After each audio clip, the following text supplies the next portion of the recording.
Praise lord, దేవుని స్తోత్రం. హల్లెలూయా. Hosanna వైఎస్ఎస్పి ministry పరిచయ తరపున మీ అందరికీ శుభాభివందనాలండి. ఉదయకాల దిన దేవుని చేత ప్రభు మిమ్మల్ని నింపి తృప్తిపరిచి మీ ప్రయత్నాలు మీ పనులన్నిటిలో ప్రభు విజయం ఇచ్చి ముందుకు నడిపించునుగాక. ఆమెన్. నా ప్రియమైన దేని బిడ్డలారా, ఉదయకాలంలో దేవుని వాక్యాన్ని ధ్యానం చేద్దామండి. మార్కు సువార్త 5వ అధ్యాయము 35-36 వాక్యం. ఆయన ఇంకను మాట్లాడుచుండగా సమాజ మందిరపు అధికారి ఇంటి నుండి కొందరు వచ్చి, నీ కుమార్తె చనిపోయినది, నీవిక బోధకుని ఎందుకు శ్రమ పెట్టుదు అని యేసు వారు చెప్పిన మాట లక్ష్య పెట్టక భయపడకము, నమ్మక మాత్రం ఉంచమని సమాజ మందిరపు అధికారితో చెప్పాను. మార్కు సువార్త 5వ అధ్యాయము 42వ వాక్యం చూస్తేనండి, వెంటనే ఆ చిన్నది లేచి నడవసాగాను. ఆమె 12 సంవత్సరములు ప్రాయం కలిగినది. వెంటనే వారు బహుగా విస్మయమొందిరి. ఇక్కడ గమనించినట్లయితే అండి, యేసు ప్రభు మాటను చేర్చుకున్న సమాజ మందిరపు అధికారి బహుగా విస్మయమొందే రీతిగా గొప్ప కార్యం తన జీవితంలో చూడగలిగారు. ఈ రోజున అనేక మంది మనుషులు నీ యొక్క కుటుంబం గురించి, నీ చేతి పనుల గురించి, నీ ప్రయత్నాల గురించి, నీ చదువు గురించి, నీ జ్ఞానం గురించి అనేక రీతిగా మాట్లాడుతూ ఉండొచ్చు. ఇక్కడ సమాజ మందిరపు అధికారి ఇంటికాడ నుంచి వారు తెచ్చిన మాట ఏంటంటే, వాళ్ళ అమ్మాయి చనిపోయిందని. 12 సంవత్సరాల ప్రాయం కలిగిన వారి యొక్క అమ్మాయి చనిపోయింది. ఇక యేసుప్రభుని ఏం తెస్తావులే అనేసి వారు అసహనంతో మాట్లాడుతున్నారు. ఆ రీతిగానే యేసయ్యకి ఏమని ప్రార్థన చేస్తావులే నీ వ్యాపారం గురించి, యేసయ్యకి ఏమని ప్రార్థన చేస్తావులే నీ బిడ్డల రక్షణ కొరకు, యేసయ్యకి నువ్వేం ప్రార్థన చేస్తావులే నీ జీవితం మార్పు కొరకు, ఇంకా ఆపేలే ప్రార్థన అనేసి లోకస్తులు ఒకవేళ నీ ఎదుటకు వచ్చి మాట్లాడుతున్నారేమో.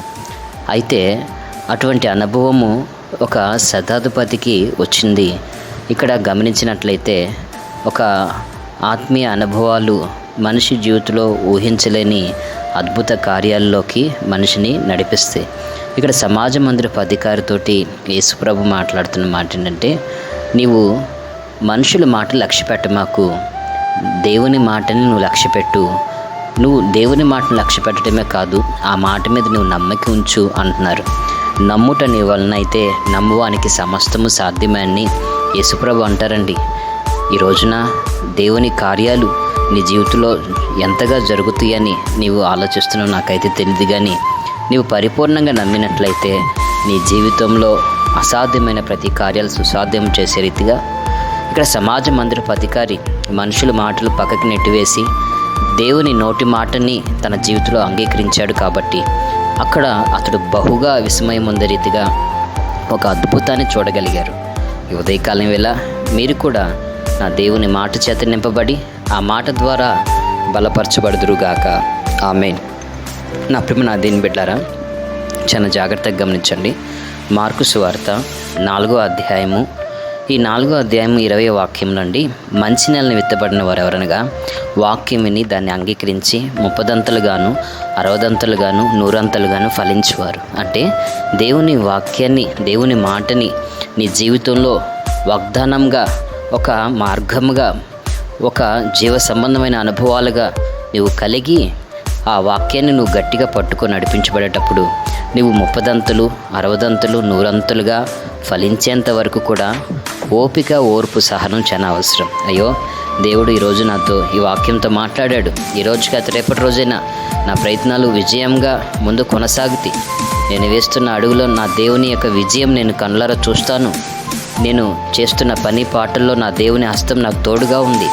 ఎవరు నన్ను ధైర్యపరిచినా ధైర్యపరచకపోయినా వాక్యమైన దేవుడు నన్ను ధైర్యపరుస్తాడు, ఆయన కృప నన్ను విడిచిపెట్టదు అన్న ఒక భావంతో నువ్వు దేవుని మాటకి నీ జీవితంలో ప్రాధాన్యత ఇచ్చి నడిపించబడినప్పుడు ఆ దేవుని మాట నీలో జీవమునిస్తుంది, దేవుని మాట నీకు ధైర్యం ఇస్తుంది, దేవుని మాట నీకు ఆదరణ ఇస్తుంది, దేవుని మాట నీ కనులెదుటున్న యుద్ధ పోరాటాల్లో జయమిచ్చి ముందుకు నడిపిస్తుంది.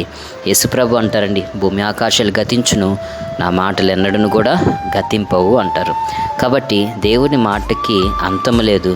దేవుని మాట నిత్యము ప్రజలని నిలబెట్టి నడిపిస్తుందండి. అటువంటి మాటని నువ్వు కలిగి ఉన్నప్పుడు లోకము తన ఆశ గతించును, దేవుని చిత్తము చేయువాడు నిరంతరము నిలుచును అన్నట్లుగా నా దేవుని మాటని నీ జీవితంలో ఒక అనుసరణగా, ఒక మార్గంగా, ఒక ఆదరణకి, ధైర్యంగా నీ కుటుంబంలో ఉన్న కష్టాలు, బాధలు, ఇబ్బందులు, ఇరుకులు జయించడానికి నీకు ఒక సపోర్ట్గా ఆ దేవుని మాట నువ్వు పట్టుకున్నట్లయితే, యేసయ్య మాటకి లోబడిన సమాజ మందిరపు అధికారి అతడు గొప్పగా విస్మయం ఉండే రీతిగా అద్భుతాన్ని ఆనాడు అతను చూచినట్లుగా నేటి దిన ఉదయకాలం వేళ దేవుని వాగ్దానముతో మీరు నింపబడి బహుగా విస్మయం ఉండే రీతిగా అద్భుత కార్యాలు ప్రభు మీ జీవితంలో జరిగించునుగాక. నా దీని బిడ్డలారా, శక్తి చేత కాదు, బలం చేత కాదు, నా ఆత్మ చేతనే సమస్త కార్యాలు జరుగును అంటారండి. కాబట్టి దేవుడు తన ఆత్మచేత కార్యములు జరిగించుచున్న ఈ రోజుల్లో ఆయన మాటకి, ఆయనకి నువ్వు ప్రాధాన్యత ఇచ్చి నువ్వు నడిపించబడినప్పుడు నీ ప్రతి అడుగులో కూడా నా దేవుని హస్తం నిరంతరము తోడయండి నిన్ను ముందుకు నడిపించునుగాక. ఆమెన్. నా దేవుని బిడ్డలారా, కీర్తన గ్రంథము 80వ అధ్యాయము 3వ వాక్యం చూస్తండి.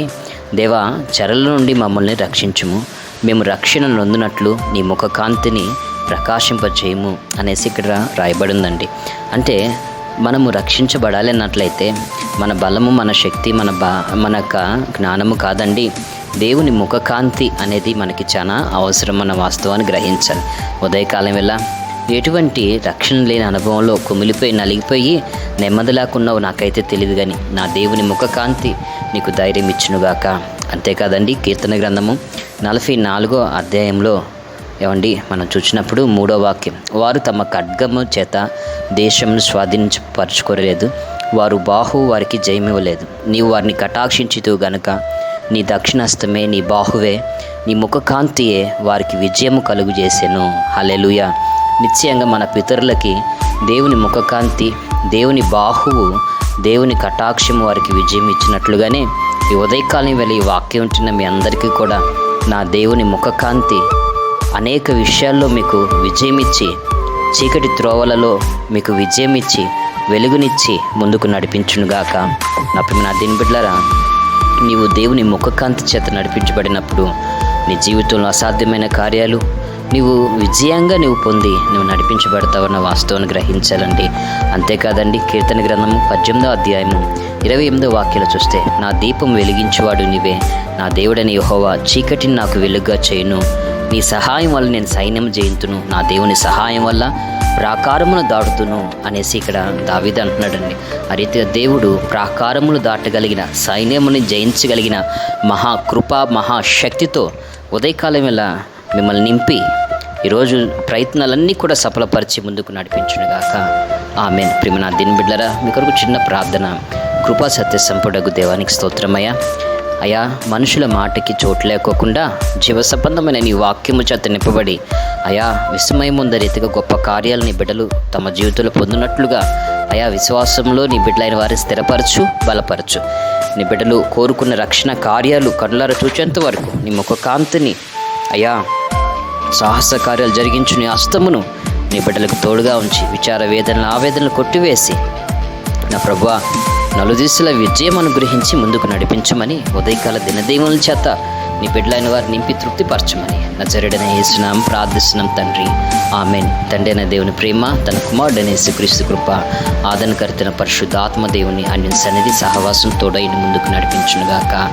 ఆమెన్. హోసన్నా వైఎస్ఎస్ మినిస్ట్రీ పరిచర్య తరపున మీ అందరికీ శుభాభివందనాలు. ఉదయకాల దినదీవుల చేత ప్రభు మిమ్మల్ని నింపి తృప్తిపరచునుగాక. Amen, amen, amen.